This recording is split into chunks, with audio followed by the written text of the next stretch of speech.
पनाह मांगता हूँ शैतान मरदूद से और शुरू करता हूँ अल्लाह के नाम से जो निहायत मेहरबान और रहम करने वाला है। अल्लाह ताला हम सब पर रहम करे और इस कराची को फलता फूलता करे ताकि मेरा सिंध फले फूले, उसके लोग फले फूलें और दीगर सूबे उसके बाद यकीनन फले फूलेंगे अगर कराची फले फूलेगा।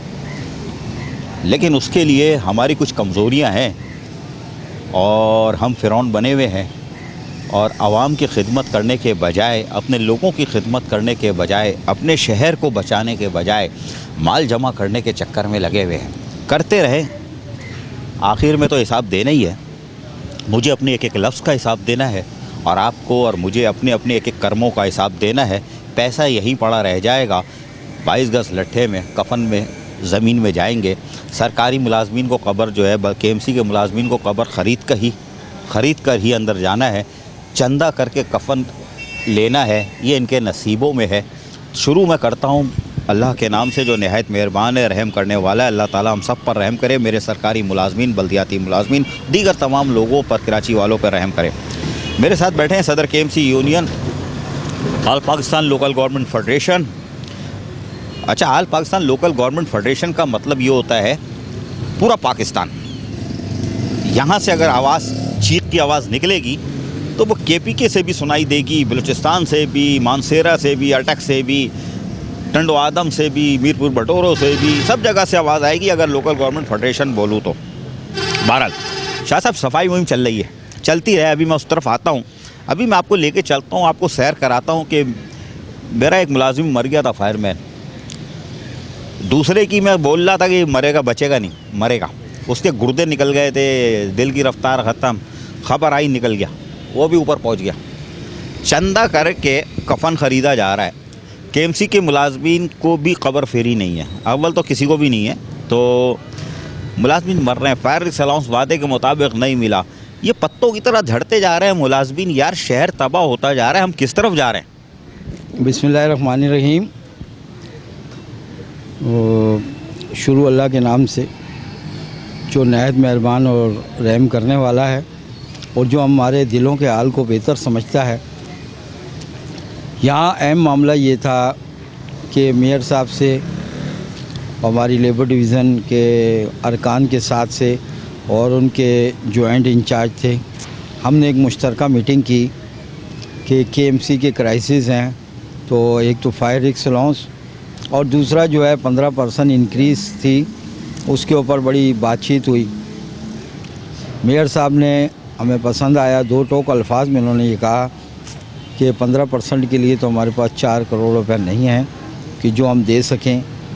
तो हमारा मुतालबा वहाँ यही था कि आप इसको सैलरी का हिस्सा बना दें और जो डिडक्शन आती है उसमें आप उसको पेंडिंग कर दें कि ये हम इनसे पैसे इनके बनते हैं, लेकिन फ़िलहाल हम इनको पेंडिंग कर रहे हैं, लिहाजा उस पे स्लिप का हिस्सा हो जाएगा, ताकि हम एक तो हुकूमत सिंध से ही बात कर सकें।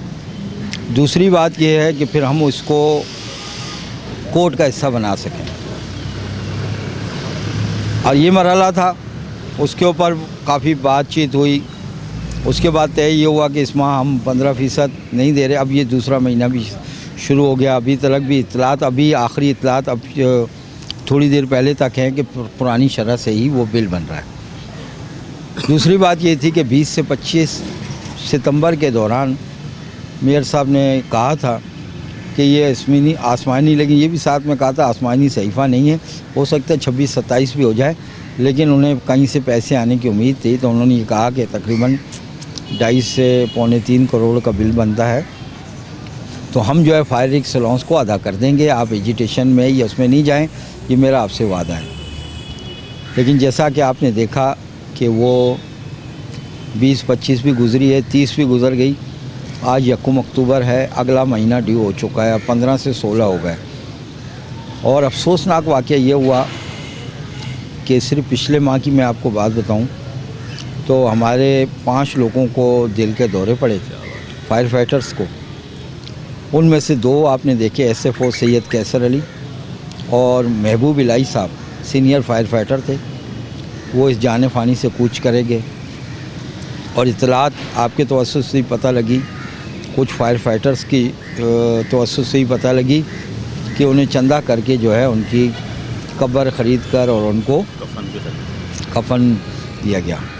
अफसोसनाक अमल ये था कि आपने उनकी दाद रसी नहीं की, चलें कोई मामला नहीं, लेकिन कम से कम उनके जनाजे में मेट्रोपॉलिटन कमिश्नर या मेयर कराची, दो मुअज़्ज़ज़ हस्तियों में से, दो आला तरीन शख्सियात में से एक ने उनके जनाजे में जाकर उनके बच्चों को कम से कम तसल्ली दे के आते, तो उन्हें कम से कम एक चीज़ उनके जहन में आती कि अब हमें कम से कम यह है कि कुछ नहीं तो जो फौरी दी जाने वाली चीज़ें हैं, लिव इनकेशमेंट और डिजीज़ कोटे पे मुलाजमत, ये उनका एक इस्तकाक था। और उन्हें जब ये तसल्ली मिल जाती तो हो सकता है कि उनका कुछ गम कम हो जाता। हमारे यहाँ पर इस वक्त हम सब लोगों की बदनसीबी है कि हमारे यहाँ जब किसी का इंतकाल हो जाता है तो हमें फ़िक्र हो जाती है अगले महीने की, हमें फ़िक्र हो जाती है राशन की। हम उसका दुख थोड़ी देर के लिए भूल जाते हैं। हम ये कहते हैं कि अब बच्चे की फ़ीस कैसे होगी, अब तो जो कमाने वाला था, जो एक आसरा था, जो सैलरी थी, वो भी बंद हो जाएगी। तो सर उसकी 6 बेटियां हैं, वो तो बेवा बहुत कमाएगी ना, वो तो कहीं फुटपाथ पे बिठा देगी, भीख मंगवाएगी उनसे, लोग पैसे डालेंगे उसके अंदर। केएमसी वाले तो फिर भी नहीं डालेंगे, वो मेयर वेयर और उनके दाएं बाएं वाले तो फिर भी नहीं डालेंगे, वो आम लोग भी होंगे, कोई फायरमैन भी डाल देगा 2 रुपये 5 रुपये का सिक्का। वो भीख भीख मांग के वो बेटियाँ माँ को पाल लेंगी सर। देखिए सर, अगर हम इसको इस एंगल में लें तो आपकी बात दुरुस्त लगती है, क्योंकि हालत तो उन्होंने यही की है। लेकिन मुझे फ़ख्र है इस बात पर अपने फायर फाइटर्स की फैमिलियों पे, अपने केएमसी और डीएमसीज़ के मुलाजमीन की। आज तक इन्होंने फाका काशी तो कर ली, भूख बर्दाश्त कर ली, लेकिन अल्लाह का लाख लाख शुक्र है दुनियावी किसी ताकत के आगे इन्होंने हाथ नहीं फैलाया। आज ये वजह है कि आप देख रहे हैं कि कई दफ़ा आपके तवज्जुह से भी हुआ, लेकिन मैं खिराज तहसीन पेश करता हूँ उस साथ काम करने वाले फायर फाइटर को, केएमसी के उन लोगों को जो अपने साथियों का दुख महसूस करते हैं। कोई राशन का बंदोबस्त कभी कर देता है, और मैंने ये जज्बा देखा जब महबूब इलाही साहब के जानिब से ये हुआ कि उन्हें फौरी तौर पर कार्डियो में हैं और उन्हें बड़ी उसकी ज़रूरत है, तो मुझे उस जज्बे को देखकर बड़ी खुशी हुई कि फायर फाइटर्स ने वॉलंटरी तौर पर, जो ख़ुद भूख से मर रहे थे, उन्होंने उनके लिए जो मदद कर सकते थे उन्होंने की। और उस सिलसिले में हमने अपनी यूनियन के भी लोगों को हिदायत जारी की थी कि जो हम कर सकते हैं इनके लिए बिल्कुल हम करेंगे।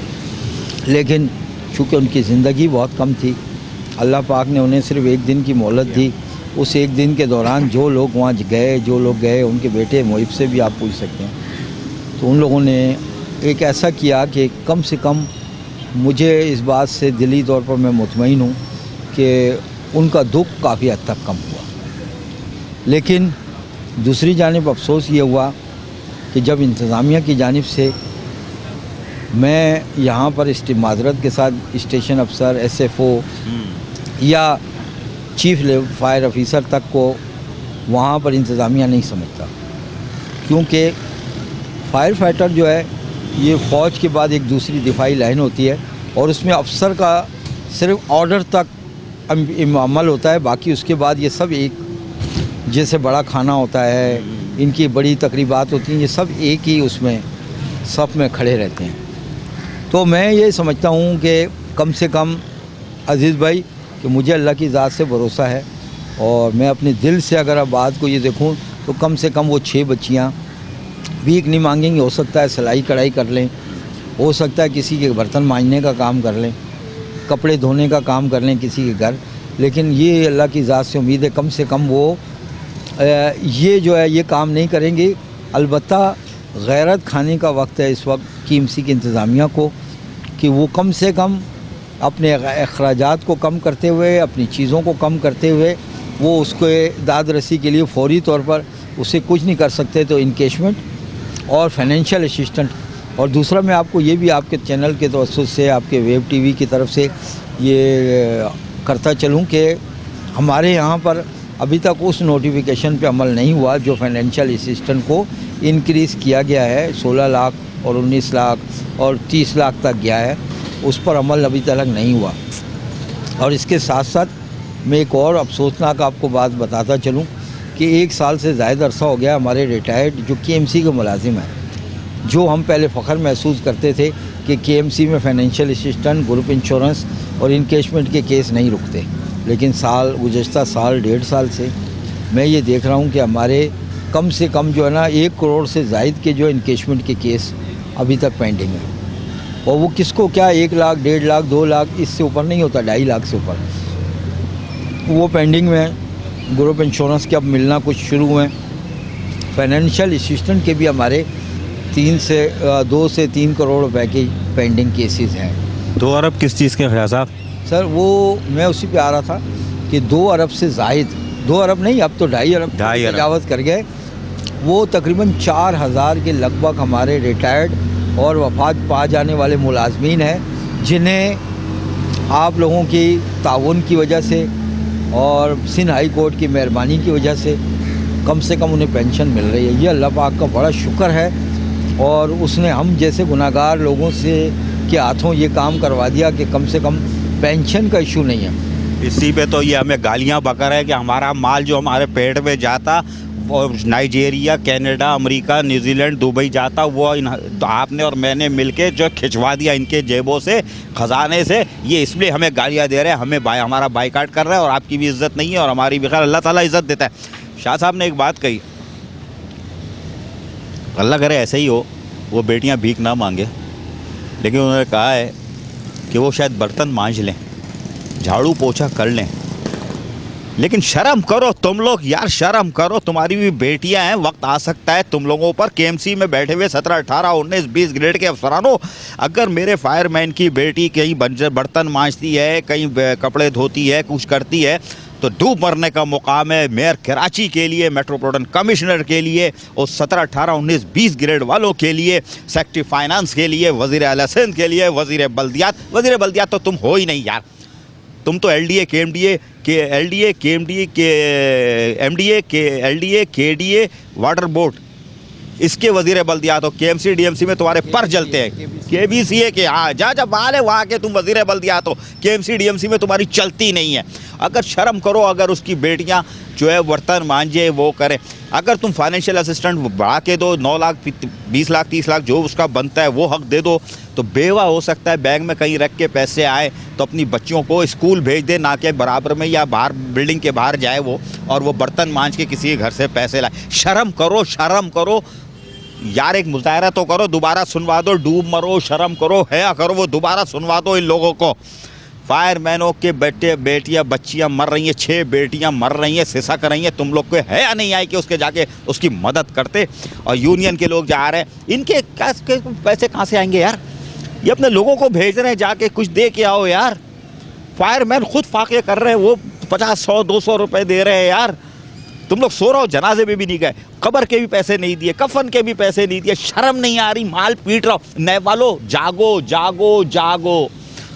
सर अफसोस हो रहा है, दिल फट रहा है। शर्म नहीं आती इन लोगों को, हया नहीं आती इन लोगों को। यहाँ एक बात आपको जो है ना वो रह गई, क्योंकि जज्बाती बातें थी, तो इंसान से वाकई किसी की बहन बेटी का दुख होता है तो इंसान से औलाद वाला सर बर्दाश्त नहीं करेगा, बर्दाश्त नहीं होता। लेकिन मैं आपको एक और बात बताना चाह रहा हूँ कि ये चीज़ें रास नहीं आ रही हैं हुकूमत सिंध को भी, और हमारे जो हुकूमत सिंध के जो अफसरान हैं, लोकल गवर्नमेंट बार बार ज़ोर ये दे रही है कि पेंशन SLGO के 125 आर्टिकल के तहत इसको जो है DMCs को दे दिया जाए। मैं ये इनसे, हमने उस वक्त भी मुज़ाहमत की थी और 88 में भी आपके सामने मुज़ाहमत हुई। ये मरकज़ियत हमने कायम रखी है, तो हम किसी से मदद इसमें नहीं ले रहे। हम अपने लोगों की जो कटौती होती है एट सोर्स, वो हम KMC को दिलवा देते हैं, KMC एक मरकज़ दे देता है। हम ये समझते हैं कि जब DMCs अपने मुलाजमीन की तनख्वाही नहीं दे पा रही, इनकेशमेंट नहीं दे रही, वो चोरमैन खा जाएंगे सब यार। अभी जो रिटायर मुलाजमीन है उनको नहीं दे रही अपने। देखें, हमने उनमें ये कहा है कि आप SOP जो है ये सिंध हाई कोर्ट के आर्डर से हुई है, आपको अगर ये है तो आप रिव्यू में चले जाएं, आप कोर्ट जाएं, कोर्ट से ये फैसला ले लें, नहीं जी DMC हम तो आपको यकीन मैं दिलाता हूँ कि हमारे तो खून का अगर एक कतरा भी हुआ तो हम कोशिश हमारी यही है, क्योंकि देखें हमने वहाँ पर अपना मुकदमा जो लड़ा, जिस दिन आप आए थे इत्तफाकन मैं वहीं उस मीटिंग में था, तो हमने जो मुकदमा लड़ा हमने ये कहा है कि 1/1/88 से पहले के तमाम मुलाजमीन तमाम पेंशनर तो केएमसी गए।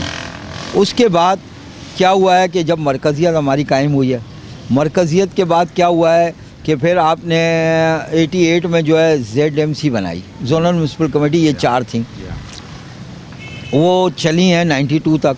फिर आपने 94 में दोबारा KMC को कर दिया, फिर 95 में आपने DMC बना दी और एक ज़िला और मलीर बना दिया था। फिर उसके बाद फिर आपने 98 में दोबारा डिस्ट्रिक्ट म्यूनसिपल ऑफिस बना दिए जो KMC के अंडर थे। फिर आपने कोरंगी का ज़िला जब बनाया तो उससे पहले आपने 2001 में सिटी डिस्ट्रिक्ट गवर्नमेंट और टाउन म्यूनसिपल एडमिनिस्ट्रेशन बनाई। अब इसके बाद जब आपने वो तजुर्बा होने के बाद फिर आपने दोबारा KMC 1 की, KMC 1 करने के बाद फिर आपने DMCs बना दी। तो मैं ये कह रहा हूँ कि इतनी जगह धक्के कोई खाएगा तो वो यही कहा जाएगा ये लायबिलिटी समेत जा रहा है। तो मेरे आज जो एजुकेशन के लोग जिन्हें अपग्रेडेशन नहीं हुई, जिनको टाइम स्केल नहीं मिला, आज वो जब पेंशन के लिए जाते हैं तो वो KMC और DMC के दरमियान फुटबॉल बनते हैं। उन्हें ये कहा जाता है ये अरसा KMC का था, ये DMC का था, अपग्रेडेशन गवर्नमेंट ने दी है, हमारे पास पैसे नहीं है देने के लिए, हम पेंशन में आपको लगा देंगे, लायबिलिटी नहीं देंगे। तो मैं ये समझता हूँ हमारे सामने ये सारे तजुर्बात हैं। तो मैं हाथ जोड़ के कहता हूँ डायरेक्टर जनरल जो हमारे लोकल फंड ऑडिट के हैं आरिफ रज़ा साहब, उन्होंने बड़ा इसको कहा कि भाई हम जो है ये पेंशन आप गैर कानूनी तौर पर आपने KMC में रखी हुई है या बहुत, हमने ये कहा है देखिए आप कट ऑफ डेट भी देंगे तो 1 साल 1.5 साल लगेगा। सबसे बड़ी बात आप मुझे ये बताएं कि अगर DMCs को ये निज़ाम जब जाता है तो ये जो पेंशनर 22,000 हैं ये तो KMC का ही है ना। इन 22,000 को अब आप आइंदा फिर पेंशन कहाँ से दोगे, इनकी कंट्रीब्यूशन कहाँ से आएगी। खुदा के वास्ते कल एक अच्छा फैसला हुआ है KMDC के बारे में कि वज़ीर आला ने ये कहा है कि सही है जी इनको हम, सर वो शर्म की बात है। नहीं शर्म की बात तो है, लेकिन आइन का जो आर्टिकल हमारे यहाँ हमारे जो उसमें 140A में जो हमारी ये KMDC जो है ये KMC का पार्ट है, इसको KMC का पार्ट करार दिया गया है। सिंध गवर्नमेंट इससे और सुबराज अस्पताल को और अब्बासी शहीद को लेने के चक्कर में वो ये चाह रहे हैं कि बल्दियाती इदारों से एक आखिरी इख्तियार है ये भी छीन लें। सर बल्दियाती इदारे खुद देना चाह रहे हैं, आप ये सच बोलो, ये हर चीज़ से हाथ खींच रहे हैं। जिस तरह इन्होंने लोकल गवर्नमेंट एक्ट 2013 दिया, मास्टर प्लान दिया, बिल्डिंग कंट्रोल दिया और सिंध सॉलिड वेस्ट बनने दिया, ये हर चीज़ दे देंगे, बनने दी, फूड अथॉरिटी ये सब देंगे, ये खुद दे रहे हैं। देखें जी फूड अथॉरिटी हमारे पास थी तो वो 50 रुपये का चलान था। इस वक्त वो अब जो इन्होंने बाइलात बनाए ये खाली छोटे होटलों से 25,000 रुपये लेंगे, तो हमें 50 रुपये देने को तैयार नहीं थे आज वो। मैं दोबारा उस तरफ आ रहा हूँ कि उसमें फिर मीटिंग हुई, उस मीटिंग में हमने यही रेजिस्टेंस की, हमने कहा ये कोर्ट के अहकामात है, हम पेंशन नहीं जाने देंगे, लेकिन ये है कि ये हुकूमत बसिद है कि इनको वहाँ ले जाए। तो मैं ये कह रहा हूँ जिस तरह आपने KMDC के बारे में डिसीजन लिया है कि चाहिए KMC का हिस्सा ले, लेकिन इनकी सैलरी जो है AGC दी जाए। मैं ये कहता हूँ और रेहान हाशमी साहब भी कह चुके हैं और दीगर DMCs के भी लोग कहेंगे, जहाँ भी तनख्वाहों का शार्ट फॉल है आप तनख्वाहें AG सिंध ले जाएँ, यहाँ से प्री ऑडिट हो, लोकल फंड ऑडिट का जो डिपार्टमेंट है ये एक सर्टिफाइड लिस्ट आपको 25 तारीख को दे, 30 तारीख को या पहली को आप तनख्वाह दे दें, हमें एतराज़ नहीं है। देखें एतराज़ वहाँ होगा कि जहाँ ये समझते हैं, हम ये समझते हैं कि हमारे ऊपर जब सिंध हाई कोर्ट की स्क्रूटनी भी हुई, हमारे यहाँ से तकरीबन 600-700 लोगों को ये कहा गया कि इनके कागजात सही नहीं है, उनकी सैलरी रुक गई, अब वो DMC का हिस्सा हो गए। तो मुझे ये बताओ कि आप कैसे कह सकते हो कि KMC में गोश्त मुलाजिम है। लेकिन दूसरी बात ये है, मैं देखें आपको ये टाइमिंग का तो ऊपर नीचे हो सकता है, जैसे अगर हम मिसाल के तौर पे किसी जगह जाकर छापा मारते हैं 4:10 पे या 4 बजे, तो मेरी बात सुने, जहाँ काम ही 2 बजे तक का है, अगर वहाँ 3-4 बजे अगर एक रिलैक्स होते हुए वो अगर इंसान चला जाता है तो वो आता भी, वो जिस दिन उसको फिर लंबा काम करना पड़ता है तो 8 बजे तक तो बैठता है। भी शहर साहब हो रहा है, मेरे लोग कर रहे हैं, फायरमैन मर रहे हैं, आग बुझ रही है, 45 आगे लगी, किसने लगाई, मेरा कोई मुलाजिम घोस्ट नहीं है, जो घोस्ट है ऊपर बैठे हुए। सर आखिर में मुझे एक चीज़ बताइएगा, बल्दिया कोरंगी पैसे देने को तैयार नहीं है, बड़ी हुई तनख्वाहों के लिए मेरी असातिज़ा ने बड़ा मुजाहरा किया, वहाँ उन पे बंदूकों के ज़रिए उनको हटाया गया और धक्के दिए गए, मखलूसात बकी गई। लेबर डिवीज़न सुम्मुम बुकमुम बनी बैठी रही, कुछ नहीं बोली।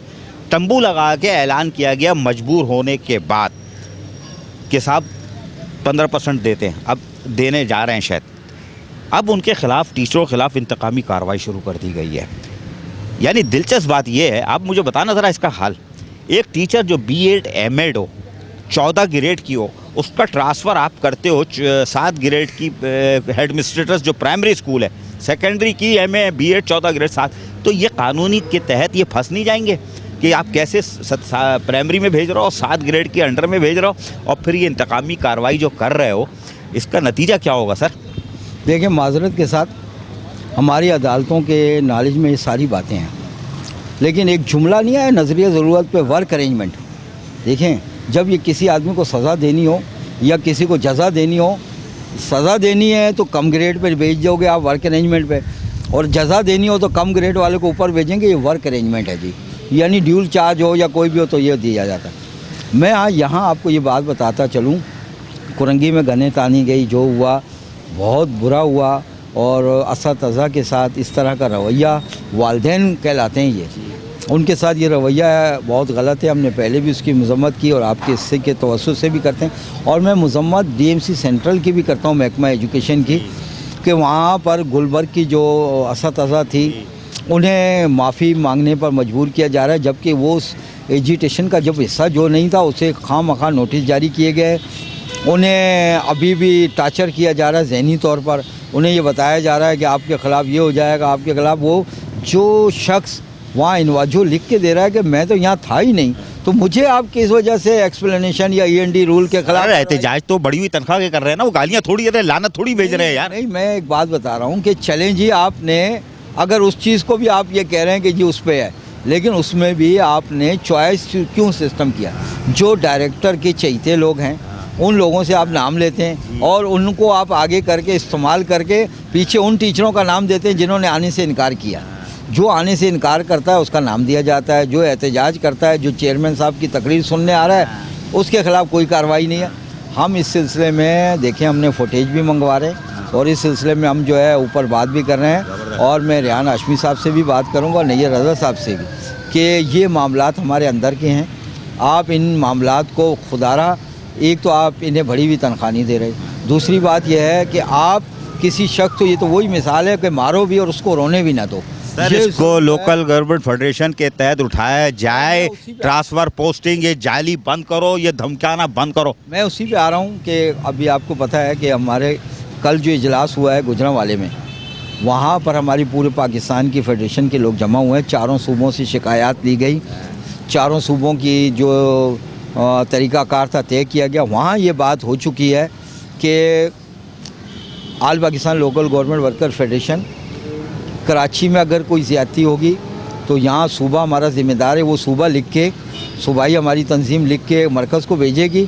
और अब ये तय हो चुका है कि अगर कराची प्रेस क्लब पे मुज़ाहरा हो रहा है तो पेशावर प्रेस क्लब पे भी उसी वक्त उसी तरीके का मुज़ाहरा हो रहा होगा, ताकि हुकूमत के कान खड़े हों और बैनुल अक़वामी मीडिया को भी बताया जाएगा कि लोकल गवर्नमेंट का। और दूसरा, हम ये स्कोप जा रहे हैं कि अब हम लोकल गवर्नमेंट फेडरेशन को वर्ल्ड वाइड करने जा रहे हैं, कि क्योंकि सबसे ज़्यादा इस वक्त मसाइल जो हैं वो म्युनिसिपल कॉरपोरेशंस के मुलाजमीन के हैं। और सबसे बड़ी बात मैं आपको बता दूं कि इस वक्त मरकज़ का अमल दखल इन्होंने बलदियाती इदारों से नई कानून साजी के बाद ख़त्म कर दिया। 18वीं तरमीम का सबसे बड़ा शिकार हमारा बल्दिया का मज़दूर हुआ है, क्योंकि अगर एक कानून होगा तो उस कानून के तहत हम लड़ाई कर सकते हैं, हम सुप्रीम कोर्ट जा सकते हैं, हम हाई कोर्ट जा सकते हैं। अब मामला तो यहाँ ये होने तक जा रहे हैं कि अगर आपकी कराची का है तो कराची का मुकदमा कराची तक होगा, इंटीरियर में वो कॉरपोरेशन ही नहीं होंगी तो आप क्या करोगे? वहाँ टाउन रहेंगे, वहाँ तहसील रहेंगे, वहाँ दूसरे मामलात रहेंगे। ऐसे ही पंजाब में हुआ है कि दही इलाकों को भी उन्होंने टाउन कमेटियों में शामिल कर दिया, वहाँ भी लोग सरापा एहतजाज हैं। इसके साथ साथ आपने म्युनिसिपल कॉरपोरेशन है और वहाँ इतनी मेट्रोपॉलिटन अभी पंजाब में हो गई हैं कि जो कराची में वाहिद एक मेट्रोपॉलिटन थी वो भी इस्लामाबाद की कॉरपोरेशन भी मेट्रोपॉलिटन कॉरपोरेशन हो चुकी है। तो मैं ये कह रहा हूँ कि ये हमने सब ने इस ज़रूरत को महसूस किया और ज़्यादतियों के इजाले के लिए वहाँ टाइम हुआ है।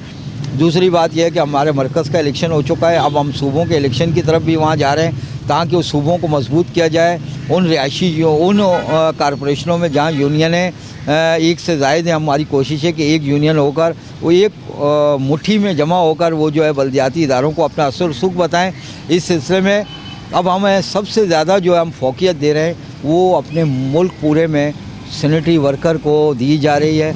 और पंजाब गवर्नमेंट ने एक एप्रिसिएशन किया है, वहाँ के वज़ीर बल्दियात ने, वहाँ के सेक्रेटरी ने, कि हफ्ते में एक दफ़ा सैनिटरी वर्कर के साथ अफसरान को और चेयरमैन वगैरह को या एडमिनिस्ट्रेटर जो भी हैं उन्हें पाबंद किया कि आप इनके साथ चाय पिएँ। शुक्र है पंजाब से तो ख़बर आई, लेकिन शाह साहब ने खबर दे दी है कि अगर असातिज़ा के गैर कानूनी तबादले और इस तरह की मिसकंडक्ट किया गया।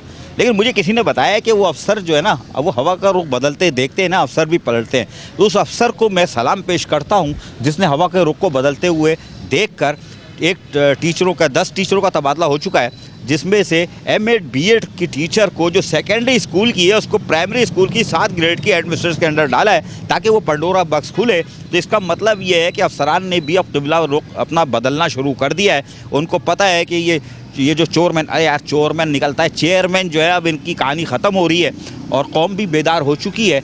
तो इंसाफ का वक्त आ चुका है। और शाह साहब ने कहा है कि लोकल गवर्नमेंट फेडरेशन जब है हर सतह पे उठाएगी, और ये सेंट्रल और कॉरंगी में जो असातिज़ा के साथ जो मिसबिहेव हो रहा है, जो कुछ हो रहा है, उसका मुजाहरा कराची प्रेस क्लब में, पेशावर प्रेस क्लब में, इस्लामाबाद प्रेस क्लब में, लाहौर प्रेस क्लब में, टंडो आदम प्रेस क्लब में, एक वक्त में हर जगह होगा। तो करके तुम देखो, अब सीन शुरू होगा। मैं पीछे हूँ, पहली दफ़ा तो डस लिया था, अब के डस के दिखा। आधा वर्ष।